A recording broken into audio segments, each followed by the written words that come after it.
Mesdames, messieurs, je te salue, je te souhaite la bienvenue pour cette nouvelle vidéo qui me semblait importante dans cette période actuelle, période de crise. On va tous dire on est tous d'accord pour dire qu'on est en période de crise, quel que soit le champ informationnel que chacun puisse avoir. Tout le monde ne va pas exprimer cette crise de la même façon, ne va pas la comprendre de la même façon selon les informations qu'il peut avoir. Mais en tout cas, tout le monde peut s'accorder à dire qu'en ce moment, c'est pas tout beau tout rose, on est en train de vivre une crise, quel que soit son nom, ses tenants, ses aboutissants. Et finalement, cette crise, malheureusement, elle donne naissance à quelques opportunistes, on va dire, qui sautent sur l'occasion pour se faire mousser un peu, pour faire le buzz ou je ne sais quoi. Mais voilà, en fait, surtout dans le domaine spirituel, depuis un an là que cette crise a commencé avec le Covid, j'ai jamais vu autant de choses, de chaînes, surtout de chaînes YouTube par exemple, naître et très fortement se développer, alors qu'elles n'existaient pas juste avant cette crise. Elles sont nées un peu grâce et avec cette crise. Et donc en fait, je crois qu'il est vraiment l'heure, sachant que cette crise finalement, elle peut avoir quelque chose de spirituel dans ses fondations, dans ce qui la manifeste, et puis finalement dans la résolution qu'elle devrait avoir. Il y a des chances qu'il y ait une part de spiritualité dans cette grande crise humaine sur la Terre actuelle, quel que soit son nom, comme j'ai dit, quelle que soit la compréhension qu'on en a, les informations qu'on en a, il se peut que cette crise, elle ait une couleur spirituelle pour l'humanité. Et puis qu'il y a beaucoup d'opportunistes sur cette occasion-là. Donc il fallait mettre un petit peu les choses au point pour faire attention, et c'est bourré de pièges de partout, quoi. Notamment tout ce qui est donc les faux prophètes, les faux sauveurs, et puis même les faux lanceurs d'alerte, on va dire. Des opportunistes, parce que on est, comme on l'a vu dans la vidéo précédente, que je vous mets là, vidéo qui marche très bien d'ailleurs, pour la première fois en presque 6 ans de cette chaîne YouTube. C'est une première vidéo que, je sais pas pourquoi, elle a bien fonctionné, bien plus vite que toutes les autres avant, mais ça c'est grâce à vous. Je vous en remercie beaucoup. Enfin, je trouve ça génial et ça me donne de l'entrain. C'est pour ça que j'en refais une tout de suite derrière, ça me motive, quoi, c'est génial. Ça faisait 6 ans que cette chaîne elle ramait un peu, puis cette vidéo, je sais pas pourquoi, elle fonctionne bien, donc je vous remercie beaucoup. C'est vous qui l'avez partagé, c'est vous qui l'avez fait vivre. Mais de toute façon, humblement, c'est pour nous tous. C'est pas... Moi, si j'avais voulu faire le buzz, justement, si j'avais voulu être opportuniste, j'aurais choisi un autre sujet pour faire une chaîne YouTube, j'aurais choisi un autre domaine plus populaire que la spiritualité en général. Bon, et surtout que moi, pour ma propre petite défense personnelle, ça fait 6 ans que je suis là, j'ai pas attendu la crise Covid pour parler spiritualité. Et, enfin voilà, entre parenthèses. Mais donc, comment faire la part des choses? Parce que bien entendu, c'est très important d'aller s'informer. Même si dans l'absolu, le vrai prophète ultime et le vrai grand sauveur ultime, c'est rien d'autre que vous-même. Si on ne peut pas vivre tout le temps en ermite sans être jamais confronté à personne, parce qu'on peut très bien tomber dans l'ego spirituel, on va appeler ça, qui est un grand piège, parce que par exemple tout seul en ermite pour cheminer spirituellement, on n'a pas d'effet miroir pour nous montrer quand on est sur la bonne voie ou si on est sur une voie erronée, si on est en train de se tromper sans même s'en rendre compte soi-même. Personne n'est là pour nous montrer qui on est, ce que l'on est au fur et à mesure de notre cheminement pour faire l'effet miroir. D'où dans le bouddhisme l'importance de la sangha, de pratiquer ensemble. C'est en fait, c'est pas pour créer une religion, c'est pour que notre pratique soit confrontée à celle des autres et que chacun soit le miroir de l'autre pour éviter énormément de pièges de l'ego spirituel, justement, parce que pratiquer seul dans son coin, c'est très risqué. C'est possible avec énormément d'expérience au préalable, mais s'engager dans une voie spirituelle tout seul chez soi, dans son coin, c'est risqué. Donc, Bien sûr que c'est important d'aller s'informer, de trouver de l'information, mais après, justement, une des grandes premières clés fondamentales pour déceler les faux prophètes, voilà, c'est de toujours vérifier par soi-même, comme le Bouddha l'invitait. Il disait, répétait constamment, surtout ne croyez pas ce que je raconte, mais vérifiez-le par vous-même. C'est-à-dire que la clé, elle est là, il ne faut pas prendre pour argent comptant, même si les gens que vous suivez, ils ont un charisme énorme, ils ont une aura énorme, s'ils dégagent vraiment une grosse énergie et tout, que vous êtes estomaqué, entre guillemets, par leur niveau spirituel. Il s'agit de rien prendre pour argent comptant, ne rien croire, mais vérifier, vérifier, vérifier tout le temps, de façon vraiment pragmatique. C'est-à-dire, vous prenez l'information, mais il faut la faire mûrir par votre propre pratique, une vraie pratique pragmatique au quotidien, et en faire une expérience forte, solide, qui a mûri sur le temps. Donc, aller chercher l'information, c'est une bonne chose, mais cette information, il ne faut pas y adhérer par croyance. Il n'y a qu'au travers de l'expérience qu'on peut donner de la véracité dans les propos, qu'on peut donner de la pertinence, reconnaître une certaine pertinence dans les propos qui nous ont été suggérés. On vérifie la pertinence de l'information par l'expérience, par la pratique personnelle. Mais c'est soi-même qui devons, par cette expérience, valider une pertinence, mais surtout pas par adhésion de simple foi.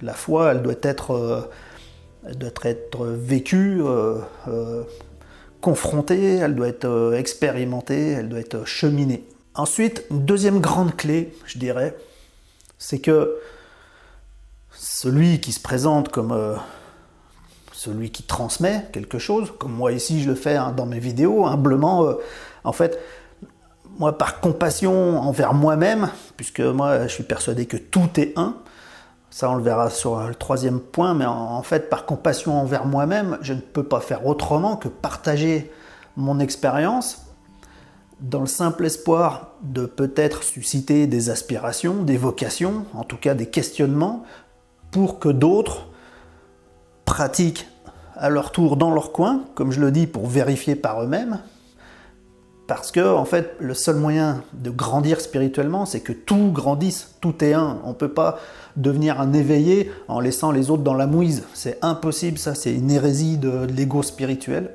Il n'y a pas d'ego ni personnel ni spirituel, c'est-à-dire c'est comme des poupées russes, c'est qu'il y a peut-être des échelons dans le cheminement, dans la progression de l'expérience, mais il s'agit de tout tirer avec soi. On ne peut pas s'éveiller tout seul. Si tout est un, l'éveil est universel, il est absolu, il est total, il est global.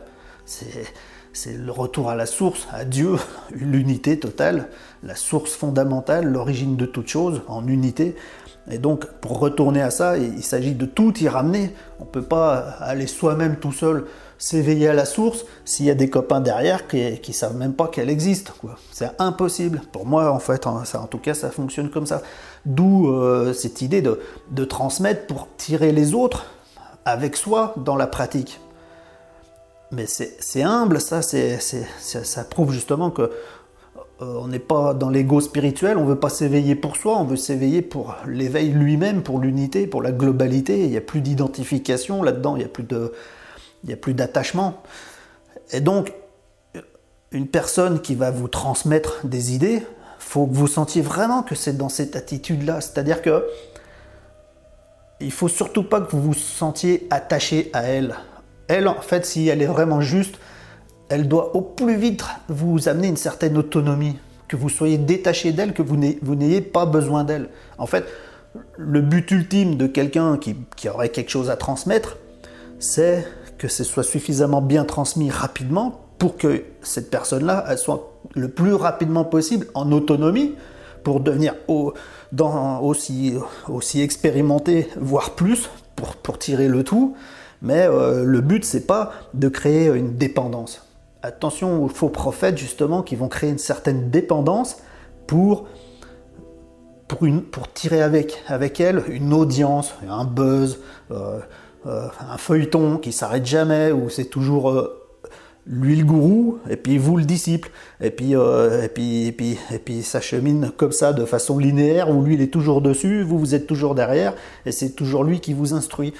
L'idée c'est pas du tout ça, l'idée c'est transmettre par humilité, dans l'espoir le plus profond que celui qui est en position de disciple, entre guillemets, il soit au plus vite possible autonome, et puis voire au plus vite possible éveillé totalement. Donc dans ce qu'il transmet, vous devez sentir qu'il vous apporte votre autonomie le plus vite possible. L'idéal c'est que si c'est une chaîne YouTube, si c'est n'importe quoi, sur un réseau social, n'importe où vous prenez l'information, l'idéal c'est que ça ne doive pas exister tout le temps. L'idéal c'est qu'il est suffisamment donné d'informations pour que vous trouviez votre autonomie, pour que vous vous éveillez par vous-même, par votre propre expérience, comme on le disait, et que donc il n'est plus d'utilité à être ici. L'idée, entre guillemets, dans la relation de maître à disciple, c'est qu'elle n'existe plus. En fait, quand il y a maître et disciple, c'est une lacune, c'est un dysfonctionnement. Ça veut dire qu'il y a quelqu'un qui a besoin d'être instruit par quelqu'un qui instruit, mais tout ça, c'est vraiment entre guillemets, dans le sens où, comme je vous le dis, c'est une unité, tout ça, c'est comme des poupées russes. Tout grandit ensemble, et personne ne peut grandir que par lui-même, sans tirer avec lui tout le reste, si tout est un. Qu'il n'y a plus d'ego, plus d'individualité, plus d'identification. Donc finalement, tant qu'il y a transmission, c'est une forme d'hérésie. Il faut sortir de la transmission, il faut que tout le monde s'éveille au plus vite. Donc un prophète qui... Enfin, je dis ça, un prophète, un enseignant, comme vous voulez, quoi, un maître, enfin, vous pouvez mettre le mot que vous voulez, ce sera toujours faux. Tous ces mots-là, finalement, ils sont faux. Il doit vous amener très très rapidement cette autonomie, vous donner des vrais outils très pragmatiques que vous devez expérimenter pour vérifier la pertinence des propos et les appliquer dans votre propre existence, dans votre propre cheminement, s'ils sont pertinents. Quand vous les appliquez par votre propre pratique, ça doit vous éveiller, ça doit vous faire grandir.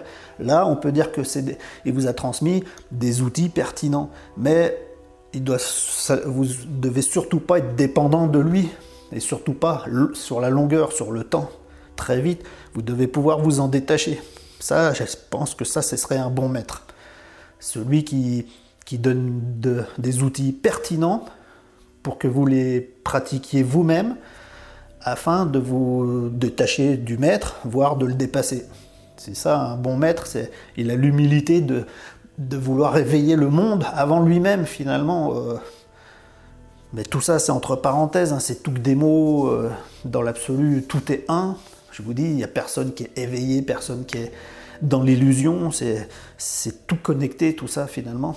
Mais donc, voilà, c'est comme tout le monde est pris dans la dualité, dans ce monde de dualité des formes, ce grand piège de la dualité, comme on l'a vu dans la vidéo précédente, avec des identifications séparées. Eh bien, si on tombe vite dans tous ces pièges, surtout, comme je le disais, dans cette époque actuelle, où on va suivre des faux prophètes parce qu'ils sont très séducteurs, ils ont une belle aura et une belle prestance, un beau dialogue, surtout une belle narrative, très séductrice, et puis, mais en fait, c'est cuit les petits oiseaux, c'est-à-dire qu'en fait, ils vous embobinent le cerveau dans des croyances pour vous maintenir en haleine et vous tenir toujours dépendant. Alors, il y a des lanceurs d'alerte qui font ça, qui savent très bien faire ça, de faire des feuilletons interminables. Et tout le monde est là en ayant l'impression d'apprendre des choses, alors que par exemple rien que sur Twitter, c'est en soi-même déjà un lancement d'alerte à part entière, où on peut trouver les informations qu'eux ils utilisent pour vous garder en audience, mais en fait vous pouvez trouver ces mêmes infos tout seul. Donc attention à ça. Ensuite, sur tout ce qui est spirituel, donc attention à tous ces trucs spirituels, un petit peu 5D, cuit, les petits oiseaux, tout ça, tout est beau, tout est rose, la lumière a déjà gagné et tout, et puis que c'est interminable, mais qu'il n'y a pas de vraies infos finalement pragmatiques à mettre en œuvre. Et puis je dirais surtout attention à tous ces gens qui vont vous donner des soins à distance, à grande échelle, depuis une chaîne YouTube ou n'importe quoi, alors qu'en fait, le seul médecin du monde, c'est vous-même.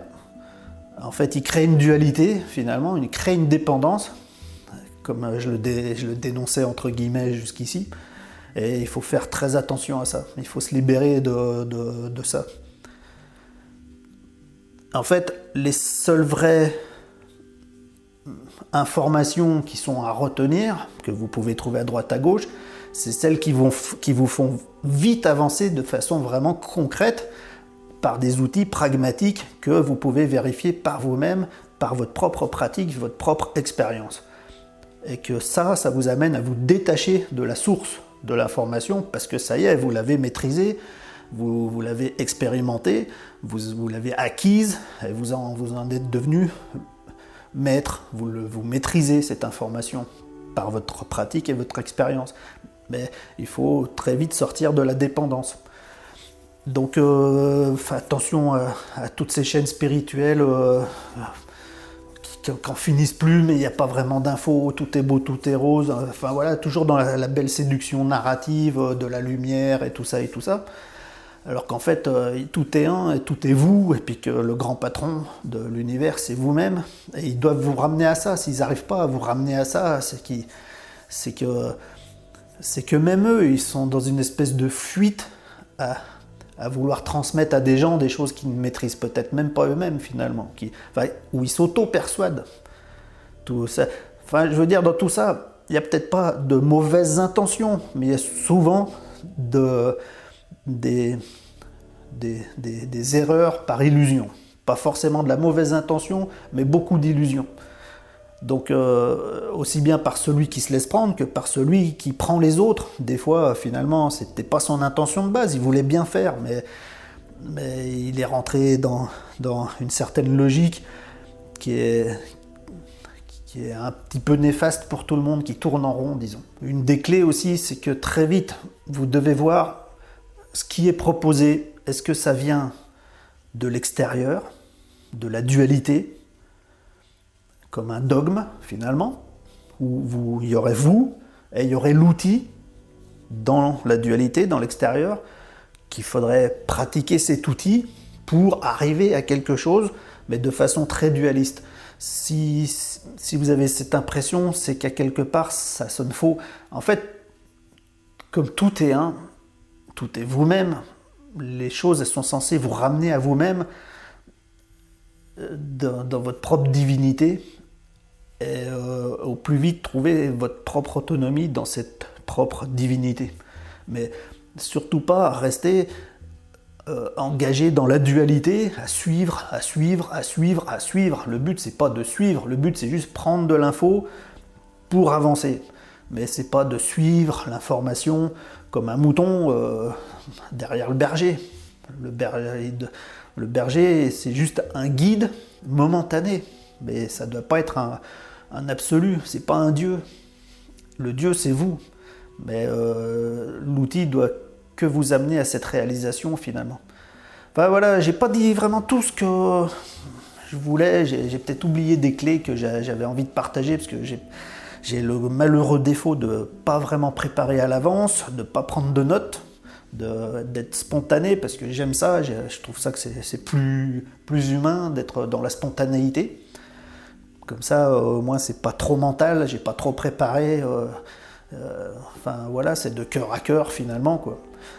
Mais, enfin, voilà, je pense que j'ai donné le principal. C'est de comprendre que l'idée, c'est de sortir de la dualité, c'est de vous ramener à vous-même le plus vite possible, et de ne pas sentir de dualité séductrice entre vous et l'informateur. Mais c'est que l'informateur vous ramène vite à votre autonomie afin de s'effacer. Ça pourrait éviter pas mal de dangers en ce moment, parce que tout le monde est un peu en recherche de comprendre ce qui se passe, puis comment s'en sortir, comment se libérer de cette oppression ressentie dans la dualité, dans la matrice. C'est pareil pour les sauveurs. Hein. On l'a vu dans la vidéo précédente, les sauveurs proposés en dualité de l'extérieur, aussi séducteur soit-il, c'est la matrice. C'est encore un piège. le vrai sauveur, il est là, au plus profond de votre centre cardiaque. Mais quand je dis au plus profond de votre centre cardiaque, c'est pas un espace, c'est une dimension finalement. Voilà, c'est pas un espace, c'est pas un petit point au centre de votre poitrine. Quand je dis le plus profond de votre centre cardiaque, vous pouvez le ressentir, c'est une dimension. Et dans cette dimension, finalement, la source originelle, la vacuité qui émane toute chose, cette source originelle, c'est votre vraie nature fondamentale. Et c'est là que réside toute l'omniscience que vous avez déjà, mais que la dualité vous cache par le prisme du mental, de la compréhension mentale de l'existence. Donc il faut dépasser ce mental, cette dualité, pour revenir à cette omniscience déjà présente, puisque finalement c'est elle qui émane tout, y compris cette fausse dualité. Et donc c'est à ça qu'il s'agit de récupérer vite, pour reprendre votre propre pouvoir, pour reprendre votre propre souveraineté et devenir votre propre sauveur. Parce qu'il n'y a rien à sauver finalement, vous êtes la totalité, la divinité, l'absolu. Tout ce que vous pensez qui puisse être à sauver ou qui puisse être agresseur, c'est juste votre conscience, c'est juste votre idée, c'est ça qu'il faut travailler. Il faut que chacun redevienne sa propre puissance, son propre sauveur, et comme ça on changera le monde. Mais il faut arrêter de voir le monde en dualité avec des sauveurs extérieurs très séduisants qui vont venir libérer l'humanité et tout ça. Ça c'est la matrice, on l'a vu dans la vidéo précédente.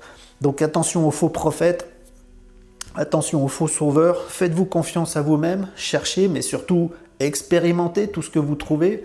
N'adhérez pas que par la croyance, n'adhérez que quand vous avez vérifié la pertinence des choses par votre propre pratique bien pragmatique au quotidien, dans la vie de tous les jours. Et détachez-vous des informateurs, mais faites-vous maître de l'information finalement par votre propre expérience. Et comme ça, vous éviterez bien les faux prophètes et les faux sauveurs. L'idée, c'est de ne suivre que l'omniscience qui est à l'origine de votre existence. Enfin voilà, évitez tous ces grands opportunistes, et puis tous ces gens qui canalisent à outrance. Maintenant, il y a des channels de partout qui canalisent tout le monde, là, qui canalisent les galactiques, qui canalisent...